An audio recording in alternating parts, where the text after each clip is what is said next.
Para sa Malacanang, ang testimonya ni Zaldico ay hearsay. Sabi-sabing walang saysay, kwentong lason, kwentong pinulot sa kawalan. Pero sa bawat hearsay na bibitawan niya, isang pangalan na naman ang nalalagas sa inner circle ng Pangulo. Boom! Kasunod ng mga video, bumagsak si Lucas Bersamin, the little president.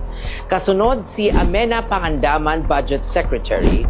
Sumunod sina Trigib Olivar at Adrian Carlos Bersamin, mga undersecretaries. At ngayon, ang pinakamatindi, Justice Undersecretary Jose Jojo Cruz Cadiz. Hindi lang implicated, kundi binansagan pa bilang bagman ng Pangulo. Tumatanggap ng bilyon-bilyon umano mula sa mga delivery ni Zaldi para sa taas. Ito raw ba ang hearsay? Kung lahat ng naririnig mo ay fake, bakit parang lahat ng nasa gitna ng kwento nagre-resign?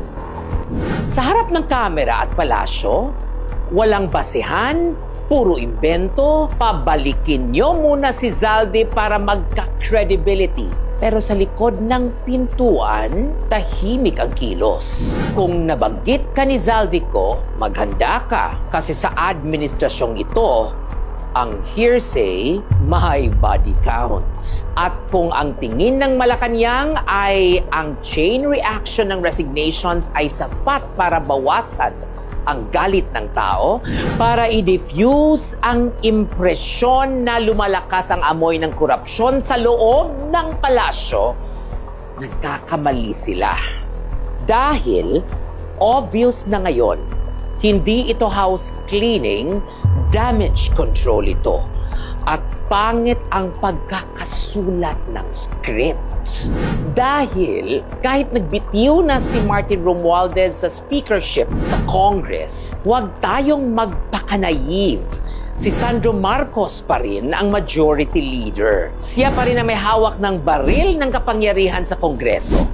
At halos lahat ng politikong binanggit ni Zaldico, mula Apari hanggang Hulo, nananatiling nasa posisyon, may hawak na kapangyarihan at hindi man lang nababalutan ng investigasyon. Kaya sino ba talaga ang niloloko ng palasyo? Tayo ba o ang sarili nila? Kasi kung ang intensyon ng mga resignation ay patahimikin ang tao, pakalmahin ang perception o tapyasin ang galit, then they misread the country completely. The more they purge the pawns, the more the public sees the king.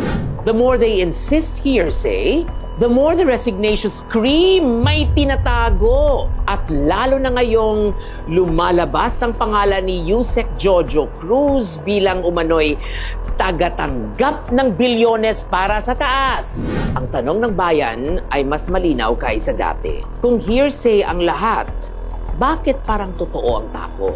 Kung walang bahid ang Pangulo, bakit ang bilis niyang maupos ang paligid niya? At kung wala siyang alam, bakit lahat ng daan ng pera, testimonya at koneksyon, doon pa rin sa Malacanang ang diretsyong bagsak? Sa dulo, hindi na si Zaldico ang nagdidikta ng narrative. Ang kilos ng gobyerno ang nagkukumpirma. A government collapsing in slow motion. A palace cleaning house without admitting the house is burning. And every resignation is a confession. Every silence is an admission. Every name that disappears tells the same story. That corruption trail doesn't end with the witnesses. It ends with the one they were delivering the money for. Another day, another regal POV.